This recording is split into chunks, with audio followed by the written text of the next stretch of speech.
And we are about to go live. There you go. Hello, everyone.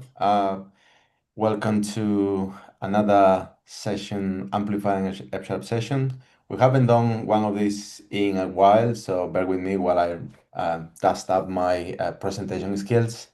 So you might be wondering, why are we here, who we are, in case you haven't, watched us before. We are Amplifying F-sharp, which is a open source initiative that aims to inspire people around the world who uses, likes, and works with F Sharp to give back to the community or to the language or to the libraries that they are using professionally for fun or anything.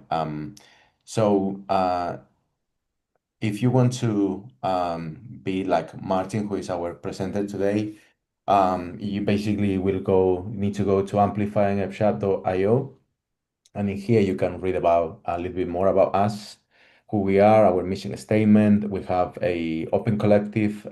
We also kind of show you a summary of the sessions that we had in the past. So we had 69, 70 sessions with all sort of range of topics. Yeah, from compiler development to editor tooling to showcasing our libraries. And yeah, so please feel free to have a look at all of these sessions. You might find some of these useful. But if you want to create a session with us and be a speaker or be the champion of an issue that you want to fix, you can press the Join Us button, and in here there is just a small form that you need to fill, like telling us your name, what's your company name, your time zone, and the topic, something that you will be interested on talking about, showcasing, or fixing. We have three main categories, like fixing a specific issue, work on a specific project, maybe that you want to contribute to a project, but you don't know where to start. We might, we will be able to, guide you through the first steps for you to do that. Or if it's something that, you have an idea, you think is possible, and you kind of want to bounce ideas and kind of, do some yak shaving about fixing something. So yeah, you can also select that. And what we want is a link, specific link issue, so we can actually, see what's the problem. And then if you want to tell us something else, just you can drop it in on this one here. So once you submit this request, we will schedule a session. We will just check the availability with all of us, and we will make that happen. But yeah, as I said, this week we have Martin, which is an eminent contributor of F Sharp. Martin has been great since he showed up in F Sharp. It's from fixing compiler bugs, implementing language features, helping the language on editor tooling as well. So yeah, we are very lucky to have Martin with us in the F Sharp community. And today he will be talking about if F Sharp needs file-based applications. And yeah, so will I will let Martin explain a little bit more of what is this, what does it mean, how is it related, if it is related to FSI, or what are the difference.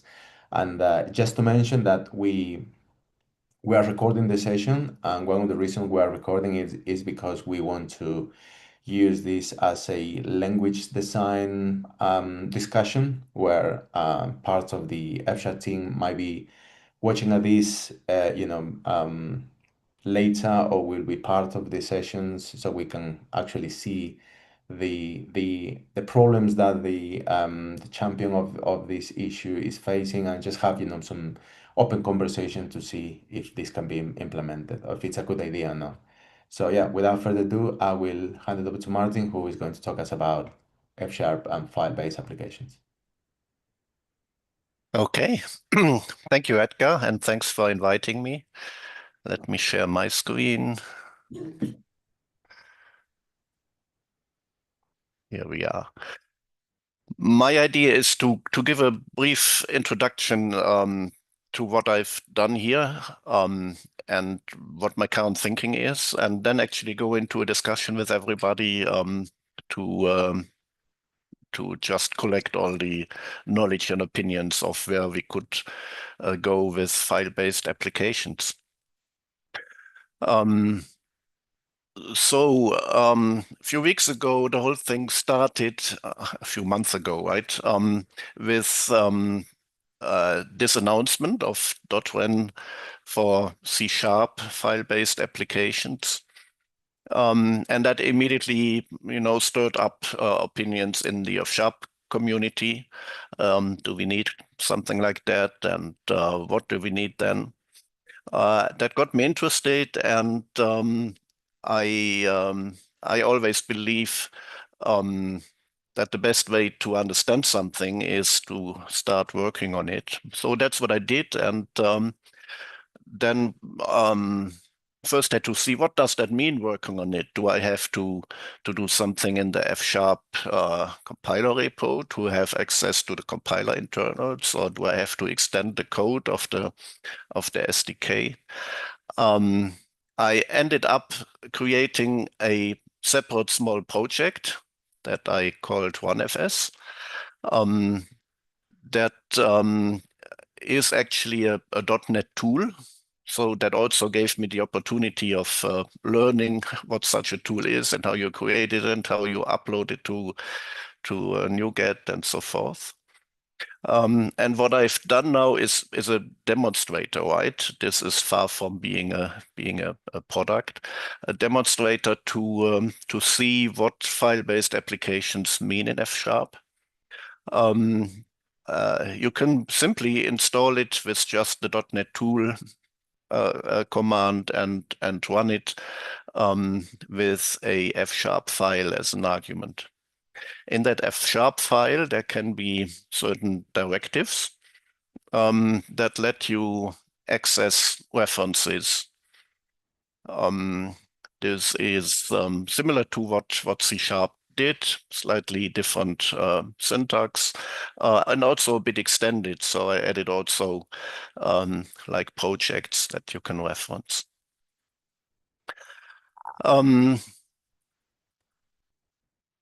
Perhaps I show you a few small demos as to give you an idea of potential use cases. So here I have a number of scripts. That's the first one here, where I just reference some package and use it, and I run that with .NET run test.fs. Oh, it's of course not one, but OneFS, right?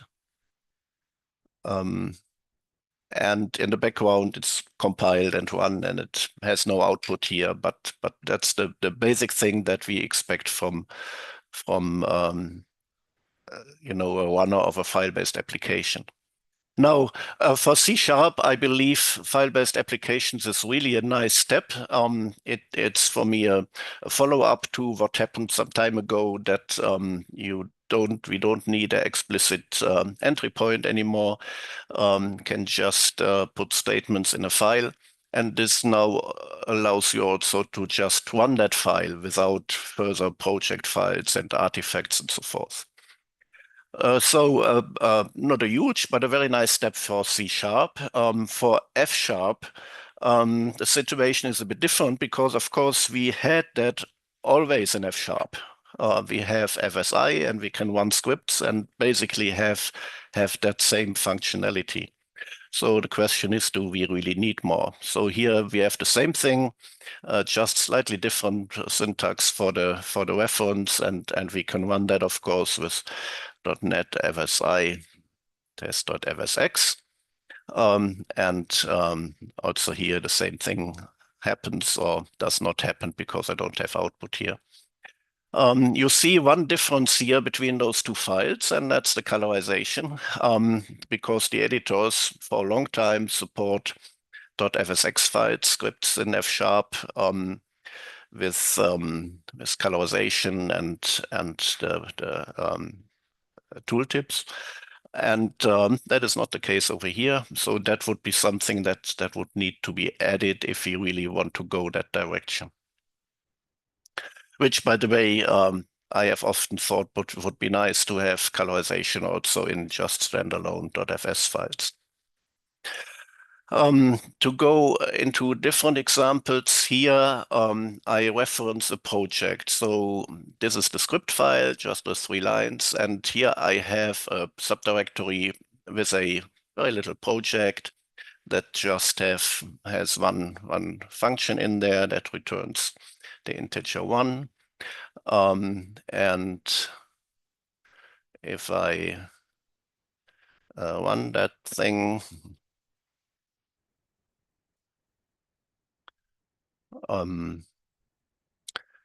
then I get this one printed. The nice thing here is if I now edit the library and run it again, because it's now like in a real project, it's referencing a project. That project is rebuilt, and now we have here that string instead of the integer number that is returned by the script. So that I think is a nice one, and was also very easy to implement here, different from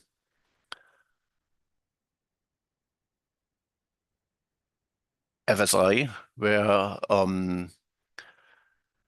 we had discussions some time ago, I remember, where people asked for project references, and that's not so easy to implement in FSI.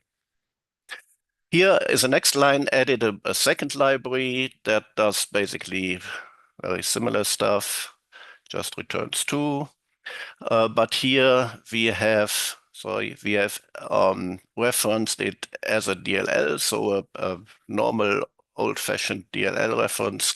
And then, of course, the library is not rebuilt.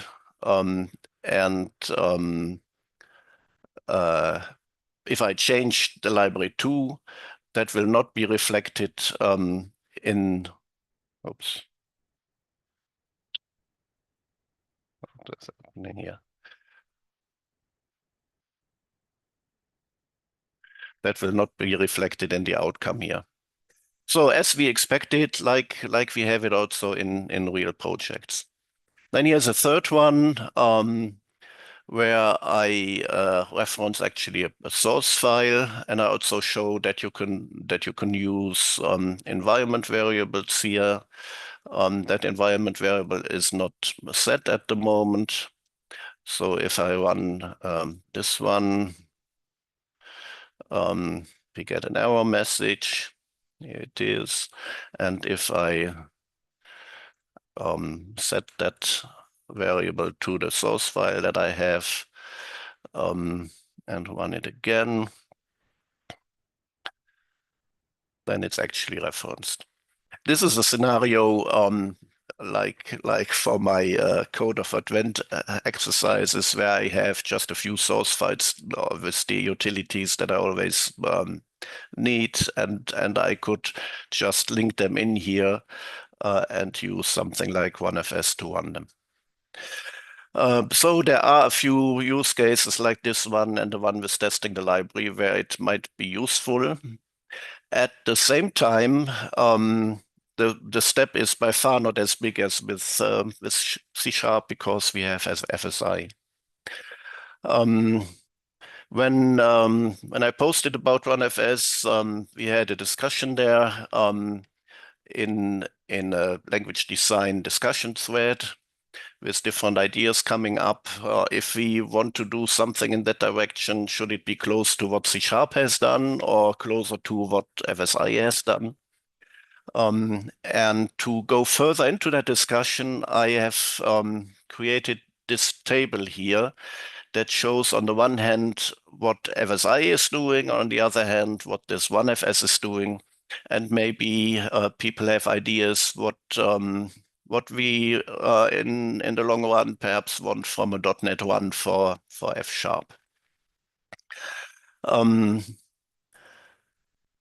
So the first big difference is that FSI um, uh, runs script files, while OneFS runs source files, .fs files. And that implies that we are using a different grammar, a different F-sharp grammar. Scripts have a somewhat different, slightly limited grammar without top-level modules and namespaces. And this one has the full F-sharp grammar. There are also slight syntactic differences in the directive format, but that is perhaps not that important and can be changed. In terms of the implementation, when I'm now going more from what we do to the implementation, a big difference is that here, as much as in the .NET Run for C#, we use MS Build to create a so-called virtual project, a in-memory project file, and build it. While FSI has special ways to resolve the dependencies. And then, of course, this here is a small independent tool, which, of course, makes a lot of stuff easier, while FSI has grown over the years and is quite a big and complex thing. That also means extensions are more difficult with the legacy that we have compared to this new small tool. Just an example, to add this possibility to reference projects was really rather trivial here, just adding a few lines that made that happen. Then it was also not that difficult to implement a cache. I did that here in basically the same way as .NET Run for C# does it, so that there's a temp directory somewhere where that project is created or where the artifacts of the projects are created, so that they can simply be rerun, and repeated startups are then just much faster than the initial one that needs to build the project. But as I said, it's just a demonstrator. Editor support is not there. I would estimate, like basically always, that a demonstrator is like 10% of the work of a project. So there would be quite some work still to make it really a nice product. That brings me also to what I currently think about it. So one question is, what exactly do we want to implement here? To say my opinion, it would be, if we want to go that direction, I would do it really like I have done it here with .fs files. I believe that makes more sense. The other question is, does it make sense at all? And here, to be honest, I'm doubting. I believe we have a solution with FSI. This new one opens a few additional use cases, but question is the effort that we would need to put in there really worth it, or should we spend that effort elsewhere? So that's perhaps initializing the discussion here, and I see that the discussion is starting, Chet. Hi.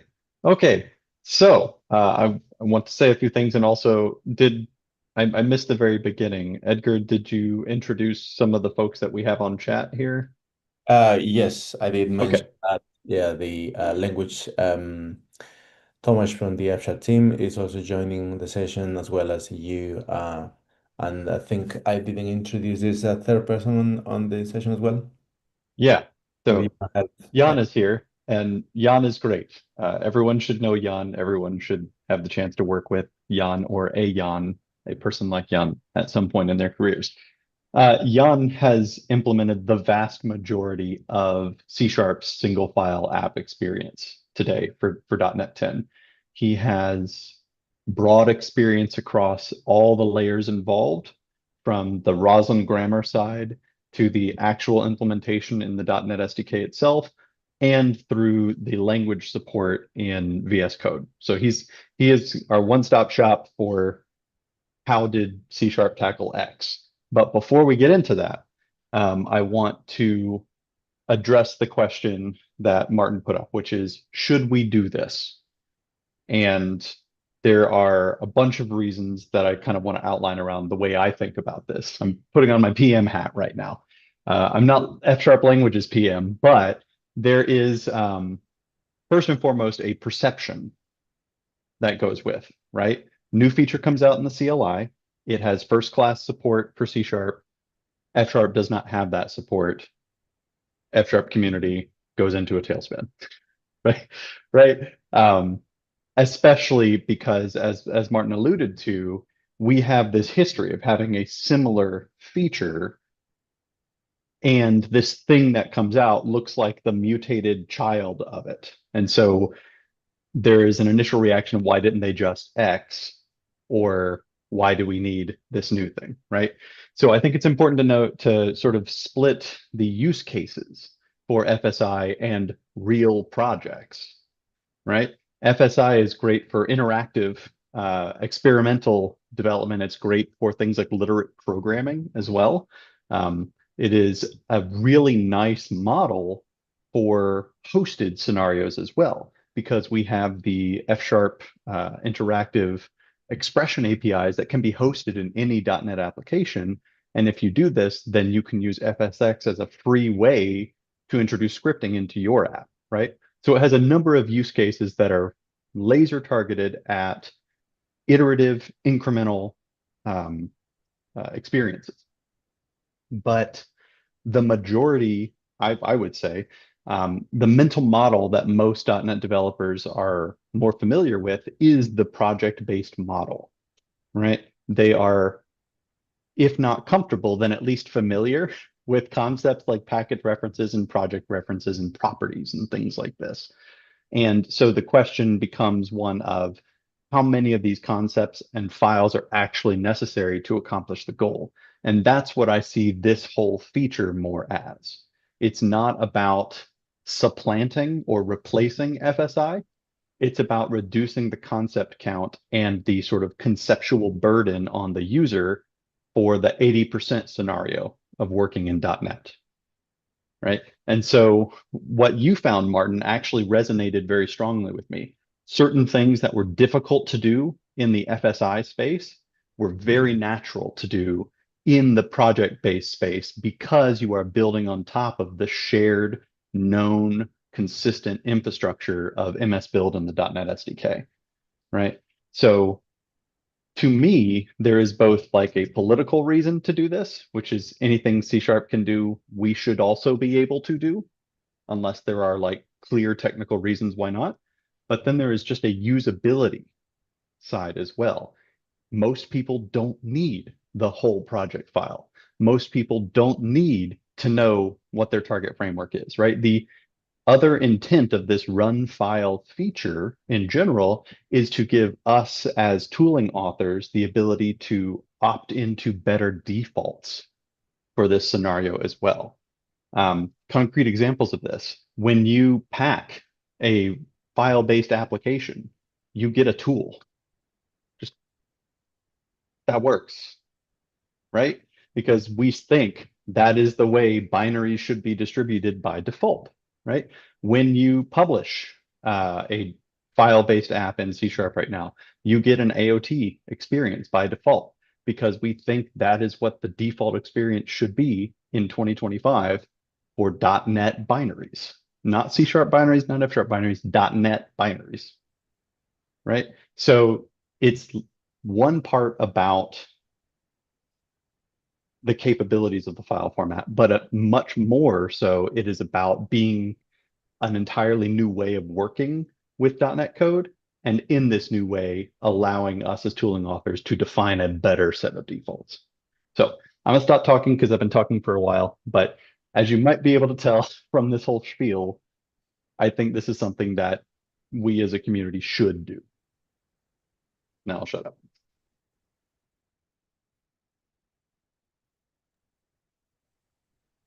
Thank you, Chad. Yeah, I agree. Like it's some of the things that the evolution of the language, or the evolution of the F sharp, support is for us, the community, for us, the people who are like actively contributing to this, and we really appreciate like the time you are spending with us, Tomasz and Jan as well. So yeah, did that answer some of your questions, Martin? Well, first, I'm glad to hear that it's a lot along the lines that I thought about. Um, uh, but Chad, if you believe it makes sense to do that, would you also support that with your SDK head on to actually do that in the SDK, or should we do it separately, like I have now tried it, or what makes sense here in your view? With my SDK hat on, as someone that is responsible for delivering tooling that works for all .NET applications, and the fact that this application is an open source, at least partially community-driven effort, I would be very happy to review and accept pull requests that integrated F# into the existing run file support. There are specific aspects of that integration that we would need to discuss. There are heuristics in the SDK right now that try and detect if a file-based app is in use or not. There are a few execution modes that have had shortcuts added. There are a few fast path detections that we would need to talk about. But as long as the C# experience did not materially regress, I see no reason why this could not be part of the core SDK, barring, technical decisions that have to be made. An example of one of those technical decisions. When you create the virtual project for a file-based app, you are doing two operations. You are parsing it to see if there are directives that need to be gathered from that source code to feed into the virtual project, right? There are a few different ways that parsing could be done. It could be done in a naive way with like regexes or some sort of like language agnostic grabber of things, or it can be done in a rich way using a library that each compiler or each language would provide to parse out specifically the directives and their contents, right? In the latter case, that would probably mean a direct reference on fsharp.compiler.services from the .NET DLL, right? And that has implications because we do not have such a reference directly today. So there would be engineering things we would need to work through, especially because in the .NET 11 timeframe, like over the next year or so, the .NET CLI wants to push towards being able to ship itself as a native AOT application. And we do know that there are gaps in the F# experience around AOT, right? Specifically, any implicit use of like the %A format specifier, right? And I think toStrings for records and implementation details like that, right? And there has been some work done there to make that experience better in the compiler over releases, right? So these are the kinds of engineering questions that would need to be solved to get to the end result. But in my opinion, these are solvable things, and I do not see a process reason or a Microsoft policy reason why this could not happen. Jan? Yeah, hi. So another advantage of doing this in the SDK, I think, is that you could reuse lots of the logic that I already implemented, because in the core, this is about virtual MSBuild projects, right? And there's lots of logic around that, and that is language agnostic, and you would just have to fill in the language specific parts. Like there's also lots of those, but at least some of the logic could be shared. But coming back to my question, what I hear from Chad is that it's not that you would have a capacity in your development team to do that in the SDK, right? That's correct. So, and that's even the case for the C# experience. The .NET SDK team did not do this feature. We provided review, and I, because I'm interested, did some small things on it Okay. and related to it. But the Roslyn team, in the form of Jan and others, actually contributed the feature, Mhm. right? It's a similar sort of thing here. The SDK team is relatively small and has many, many, many simultaneous responsibilities. And so it is not often that it is a special kind of feature that we specifically do, right? Language specific features like this, we often try to partner with internal teams and act in a reviewer kind of mode. Yeah, I think this is important because I think let's say, the active contributors will be like the Rosling, kind of team, and like we will need to work, very close with the Epsha team, which I think Thomas is raising the hand. So Thomas, I give you the word. Yeah, thanks all for the great introduction and discussion so far. Yeah, I want to emphasize the point about development synergies, because one of them is the SDK, like existing work done by Jan, which I have seen. And if we decide like F-Sharp's own set of keywords, I would say it's like highly reusable if we replace the specific string snippets like for the syntax needed. But what I think is maybe even more work, and that hasn't been covered so far, is the editor support. And maybe if I could ask Jan how the effort was on the editor support for it and where the editor support is now, because to me, this feature would feel like half-fledged if it weren't supported by full autocomplete. And at the same time, maybe we are not that big to afford like re-implementing everything from scratch, since it already exists for F-sharp scripting, and users are not super happy when features are degrading from the past, right? They would rather see an improvement. So that brings me to the question, like if we could somehow like size the efforts for the C# file-based editor support.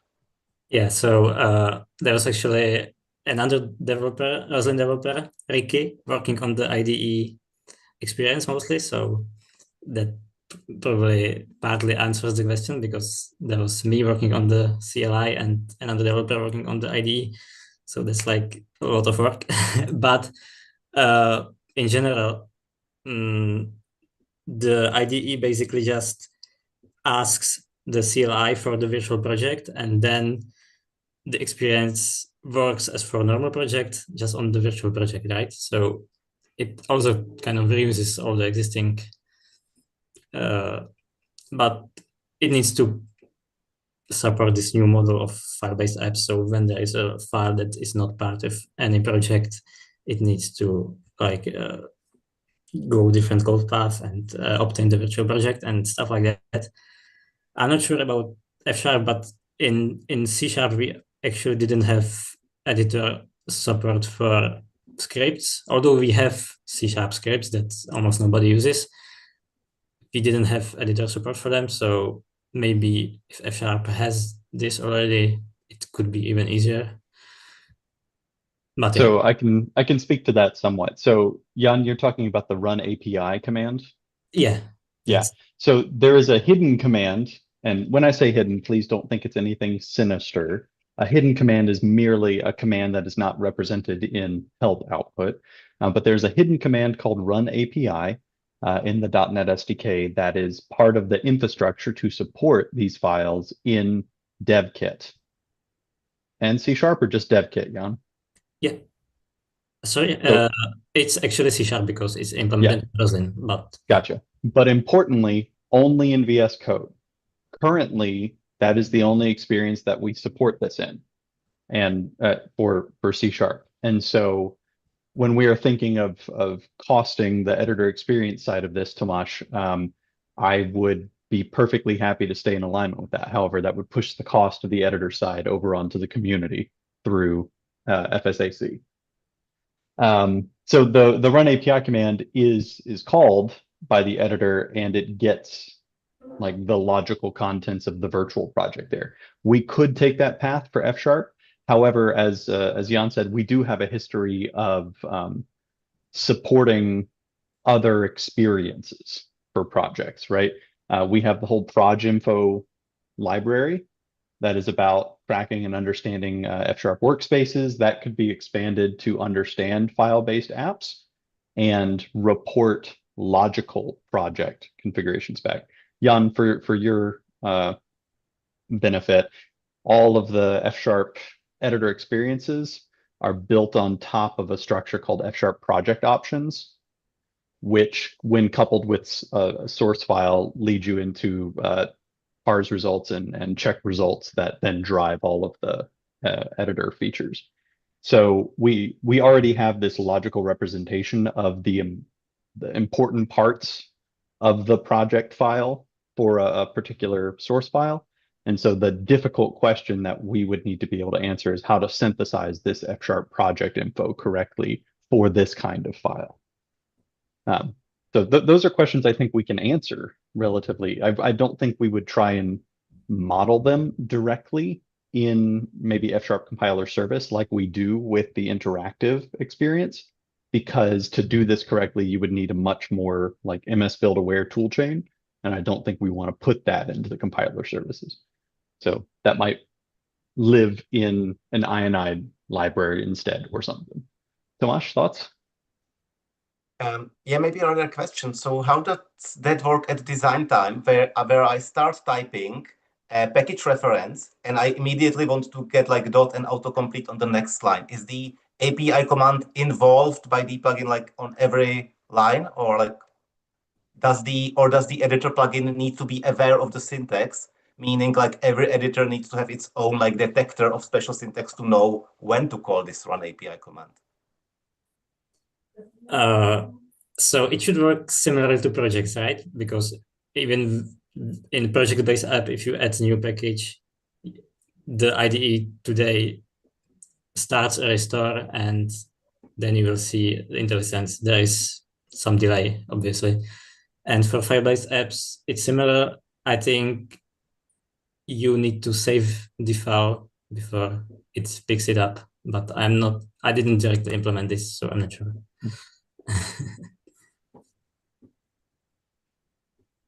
But because yeah. like one big benefit I see for F# tooling is that most of the design time experience is like centralized in the F# compiler service, which many editors can reuse. And I would not want to end up in a situation where every single editor needs to be aware of the syntax, and therefore, if we decide to change the syntax, we would again need to go through many different tools and editors to update their detection. I would want to have like a centralized mechanism for design time. Mm-hmm. And I'm not sure if like the run API command is a goal to do that. No. So the detection of if a file is a file-based app or not is something I think that should be in the compiler services, to be super clear, as well as because you need that detection early on in the .NET CLI to see if we should even be trying to operate on this standalone file or if it is an error to do so. But that would hope that, and the directive changes, because there were actual changes made to the C# grammar to allow new kinds of directives. And I think one of the things we should consider for F# is allowing parsing of arbitrary directives without an error, that just to be forward compatible, right? That way an older version of the compiler services would be able to parse new directives, even if it did not know how to interpret those directives. That's what Right. C# does as well. Any directive with :# is ignored by the language. Yep. So like those are the space of tweaks for the compiler services themselves. I would expect to be hopefully minimal, detecting if a thing is a file-based app or not, and whatever changes are necessary to handle these new directives. I think everything else that needs to happen to make an end-to-end experience work happens in different places, either in the SDK repository directly or in IONIDE level or IONIDE kinds of libraries to enable parsing of these. Because like, imagine what happens when you load a workspace in IONIDE for VS Code today. The first thing we do is inspect the workspace for interesting things to open. That's solutions, that's projects. And now in this world, that also sounds like single files that are file-based apps, right? And so that question of what is interesting in this workspace is something that already lives in an IONIDE style library or in FSAC itself. And then the question is, once you have the set of things that are in the workspace, which will include real projects from a solution or real projects from a directory glob, as well as individual file-based apps, you then tell FSAC or the project system or whatever to go load these things. And the process of loading the file-based app is generating the virtual project and getting the F# project options structure or the F# snapshot, whatever the concrete type is, for that structure or for that source file. And then from there, everything is uniform as far as the editor experiences. It's the common pattern of, oh, user requested some interaction on this file. Well, I go from the file to the F# project options for that file to the type check results for that to, whatever piece of data I need to power that interaction. So you're I'm saying, not trying to say it's easy. I'm trying to say I think there is a relatively small set of changes on the language side, and then everything else happens in various tooling places. so do I understand correctly that basically the IDE experience wouldn't be based on MS-Build at all? It's based on your project options structure, but the CLI experience would still be based on MS-Build, right? The IDE experiences are implicitly based on MS-Build because we generate this F# project options or snapshot structure from doing evaluation in most cases. I see. Right. So one of the utility libraries that the IONIDE community provides is a consistent set of mappings from an evaluated project, like a project instance, to an F# project option structure. Mm-hmm. Makes sense.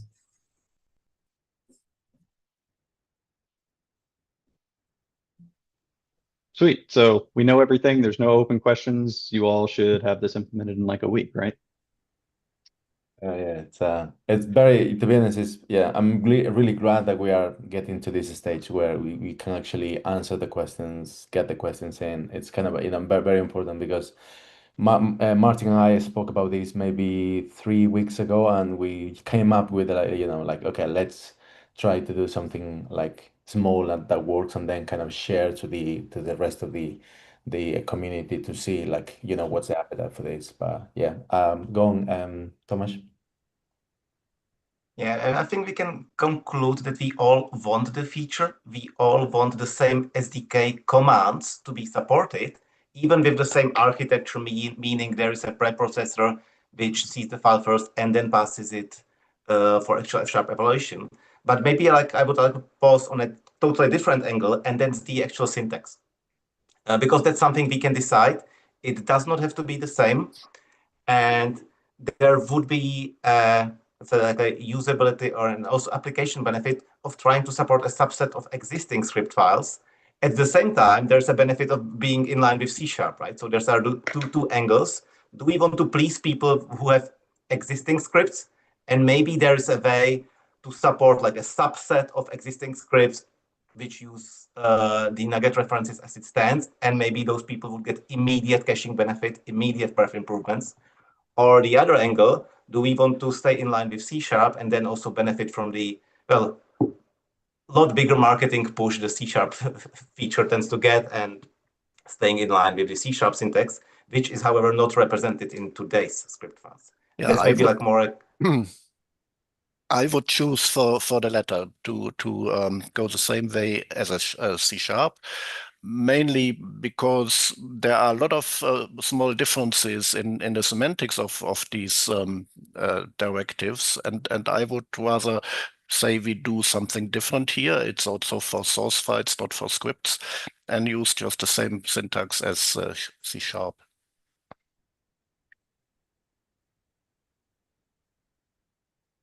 That has the positive of being unambiguous when you do the parse.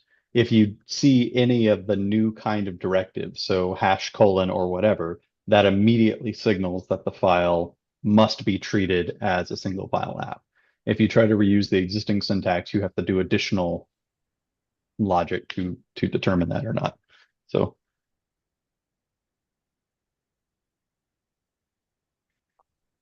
But I also must say I'm not completely bored on it yet, right? I understand, Chad, what you said, why it's important, but I don't feel yet I should put personally, a lot of effort into this compared to other things that are also important in F#.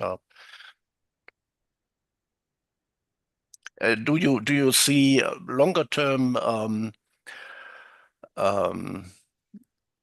items upcoming that makes it important to be part of this? So syntactically, I don't think so. I think a lot of the changes that are, or the next set of features that are coming for Runfile are things like supporting multi-file. Because today Runfile works with a single file, but that file can reference other projects and packages and whatnot. Damien Edwards and some other folks are thinking through the problem space and how you would reference other files. But my understanding is whatever is chosen there, the way that would be expressed would still be this new kind of directive, right? So it would not be new, like language parser level changes at that point. It would just be the semantics of interpreting these new files. In my runfs thing, I can include source files, and in F#, due to the file order, you will put the directives only into the top level file, and you can easily reference them with a #: source directive or something. I think there's like some of the edge cases that Damien and company are thinking of are more along the lines of like how the file, like glob patterns, should those be allowed? How types in those files are handled? Because if you have multiple top level apps that are referencing individual, like the same set of files, if you do it naively and each virtual project references the same set of files, then those are two different assemblies with two different assembly identities, and the same types and the same files are not transferable, right? Should we do work there to make those implicitly deduplicated or something, right? This is the category of question that Damien is trying to think through, but I don't know where those decisions are going to land. Yeah, Thomas? Yes, I want to ask, like, was it intentional in C# that basically the C# language design team, including Metz, they gave their hands away from it and decided, no, the C# as a language does not want to deal with that and fully rely on the SDK? Because if that was the case, then of course there would be massive benefit on using the exact same syntax, because it could then like flow from the SDK implementation, and both languages would put their hands away from this. I just like want to understand if that has been indeed the case, and the user scrutiny for C# language, which goes through massive evaluation and takes like ages, was skipped in this part, and C# as a language is like not interested in affecting that. Yeah, so definitely like it was determined that these directives are not on this language level. So RDM, the C# language design team, like doesn't have to have anything to do with them. It's like project files. They also are not C#. They are not like interesting for the C# design team. And one thing related to this is that we also had #r directives in C# for scripting, as I said already, and the design team explicitly designed, or maybe even the SDK team actually, decided that we want a different directive. We don't want to reuse the #r directive because, well, it's a legacy directive. It was by default meant to reference DLLs. That's why it is like #r, like reference. And that's not a modern way of doing things in .NET. So we wanted to have like new directives that are more semantically clear. So just wanted to say that there was an explicit decision behind this. There's also kind of an implicit, like everything that goes in now, like it's Microsoft, so there's an undercurrent of AI on everything currently. If you try and reuse an existing token, that is something that LLMs will trip up on, right? We know they have problems with new things because they are trained on old examples, old syntax, old documentation, right? And so if you try to reuse old tokens, you are making it harder for these kinds of tools to use your new feature correctly. It may accidentally work for some easy cases, but the tool will get no feedback from your compiler or your editor that the way it's using that old token is incorrect for this new use case, right? So there is value in adopting a new structure for these kinds of directives.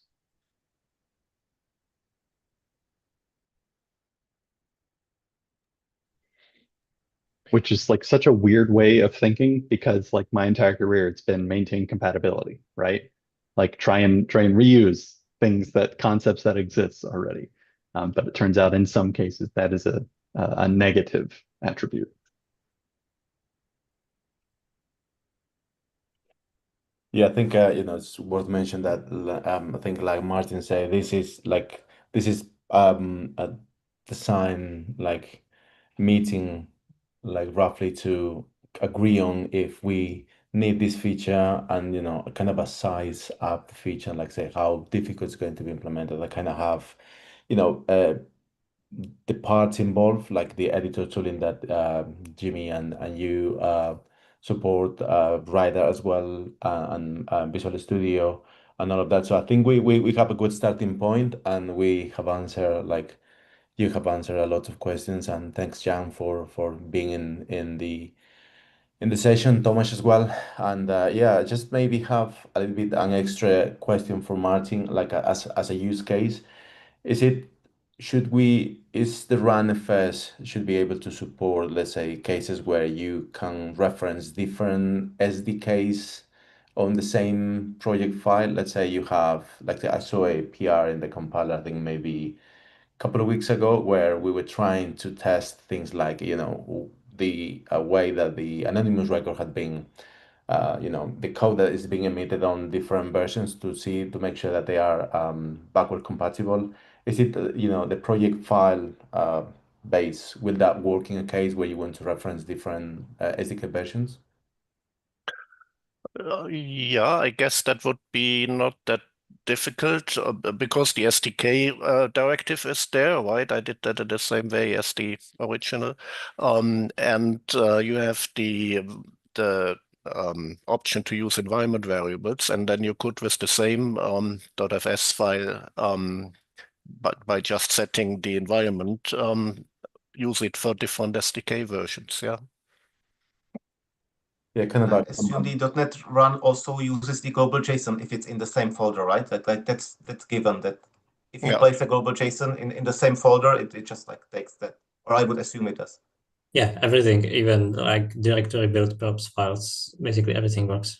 Yeah, and that I rebuild also in RunFS. Nice. Yeah. So if we do go forward with this, I see roughly 2 independent lines of work that can be happening at the same time. On the one side, there's the language work required to support the new directive structure and to add an API to FCS that lets you ask, is this source file a file-based app? On the other side is editor support. Well, and this line of work, in my opinion, blocks the SDK work because we wouldn't merge anything until it is able to be done correctly. Right. So you could prototype with like a hacky regex based, is this a file based app? But we would not merge until we had a proper API. Right. The parallel work thread is enabling editor support for these loose files in FS autocomplete. And this is something I think that can start right now because we don't need to be as strict about that constraint about having the blessed way to do things. We could start today using runfs as the mechanism for the editor work and make bespoke or custom versions of those. Can I check this, or can I synthesize a virtual project and then make the F# project info? Like starting at that level and working the way up through the FSAC libraries to enable support for file-based apps generally, even if they are runfs-based file-based apps. And then as soon as there's an FCS release that contains the proper implementations of the, is this a file-based app implementation, then we could switch over and everything would be able, like that would only change the beginning of the process, and everything else from there would be the same. Does that make sense? Makes a lot of sense to me, yeah. I think I learned a lot today, so thanks, Jan and chat. I love the feature. Question is, do we have in the F# community enough capacity to go that direction? Yeah. Thomas? Yeah, there was also chat the point of the SDK reference on it, and like in my view, like this could be technically solvable by taking the Lexing part, which would just look for the directives, out of like current F# compiler, and SDK would just depend on that small piece, which would be like more of like code organization like activity, like another task to do if we want to increase the chances of SDK accepting it. Yeah, that's a definite possibility as well. Yeah. I don't want to say that so we are already shipping F# compiler service in the SDK at least twice, like because the SDK is, and we have the same problem with Roslyn, the same problem with a lot of core DLLs. We have a lot of copies of the same DLL, so we already have an FCS. What we don't have is a direct reference on .NET.dll to that, right? So from a size perspective, we're not regressing. From a performance perspective, we might technically regress a little bit because there would be one more assembly load that would happen, but that's one assembly load when we were already loading like 50. The only thing that really concerns me is if the act of loading the FCS DLL would inhibit AOT in the future. And that's something we can try and investigate once we see a PR land, right? And how important that check is tied to how much progress the SDK team has made on AOT yet by the time this happens. And Roslyn is fully AOT compatible as it stands now?